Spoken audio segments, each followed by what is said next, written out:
This video was researched, written, and produced by me. Portions of the narration were generated using AI voice technology. No synthetic recreation, voice clone, or likeness of any real person discussed in this video was used at any point. Everything in this series is based on publicly available live stream content, documented and timestamped by the creator. Statements characterized as claims, accusations, or patterns reflect this creator's analysis and opinion of publicly available material, and viewers are encouraged to review the original source material themselves. This video is a work of commentary and criticism, protected under Fair Use 17 U.S.C. Section 107. 53. That's not an exaggeration, that's a count. 53 separate accusations made across dozens of streams about one person. 44 of them outright false. 5 more partial or misframed. 1 disputed. 1 documented threat. 1 instance of personal information exposed without consent. This is episode 4, and this time we're not telling one story. We're counting. Act 1. The montage. Let's run through a few. Accusation. Created and distributed the blob photo in the Sebastian Rogers case. False. Accusation. Operates multiple alt accounts across platforms. False. Accusation. Has a secret third YouTube channel. False, and debunked on her own air. Accusation. Without AI is just a blubbering idiot. Content has no merit without it. Not even an accusation at that point. Just an insult, dressed up as one. Accusation.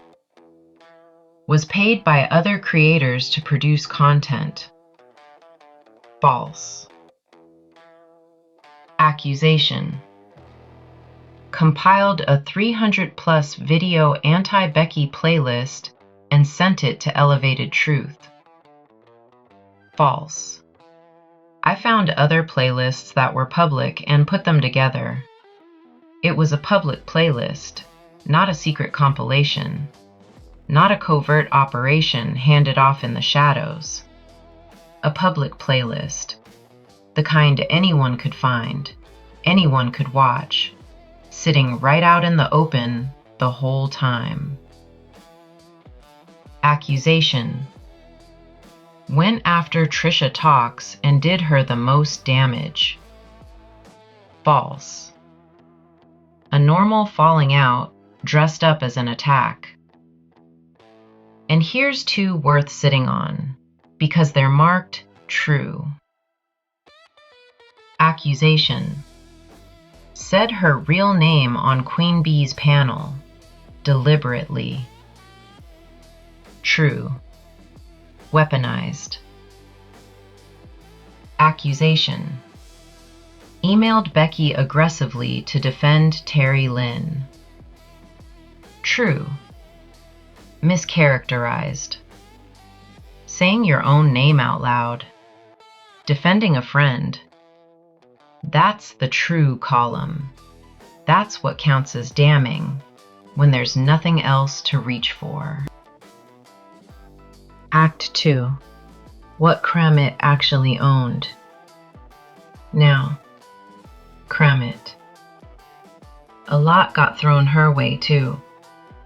And here's the thing worth saying plainly. Some of it she owned, fully. No excuses, no deflecting. She apologized. She took accountability. That chapter's closed, on her end, the way accountability is supposed to work. So this isn't about relitigating what she already answered for. This is about what happened after that, where anything connected to her got dragged back into being about me. a friendship, treated like a liability, long after she'd already done the work of making it right. Because accountability is supposed to end a story. Here, it just gave the story a new place to point. Act 3. The absurd claims against Terry Lynn. Then there's Terry Lynn, part of a hostile network because of friendship with Terry Lynn. False.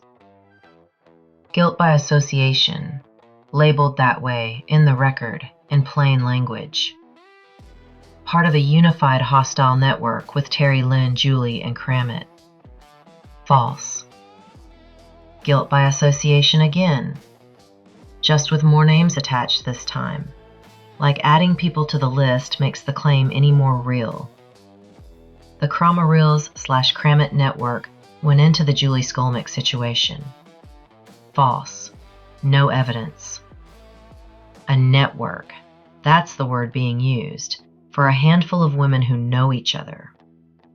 Meanwhile, the actual Terry Lynn, 11 months off camera, working 90-hour weeks, once out searching the woods for a missing child until she got hurt doing it. That's the network. That's the coordination. Act 4. Sent misinformation to Jenna and Truth. Here's one that's technically true and completely backwards. Sent information to Elevated Truth through a Jenna pipeline. True. Mischaracterized. Here's what actually happened. They asked. I sent what was asked for. Not misinformation. Not a leak. Not some covert operation. A request. Answered. The same way anyone would answer someone directly asking them for something. But answer a question honestly, and if the answer's inconvenient, suddenly you're running a pipeline. Close. You know the old saying, can't bleed a turnip. Well, you can't produce evidence of something that never happened either. 44 false. 5 misframed. 1 disputed. 1 threat. 1 exposure. 53 swings and almost none of them landed, and the ones that did just meant answering a question, defending a friend, saying my own name out loud.